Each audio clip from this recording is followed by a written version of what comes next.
So guys, ang babad ng bangus, nilagyan natin siya ng bawang, then suka, paminta, then ibinagayan ko lang yan siya guys. Pinababad ko lang ng 30 minutes or mga 15 minutes kasi hindi ko siya binababad ng matagal dyan kasi nga asim yan. So ganyan-ganyan lang siya guys.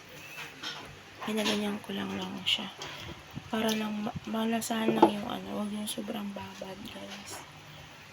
Ganyan lang. Para hindi siya mangangasim kahit ilang siya. Then, tsaka natin ibubudbud na lang yung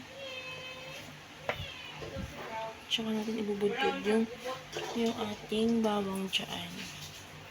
Diba? Ayan na siya. Ibubud yung bawang. Bye guys. Thank you for watching.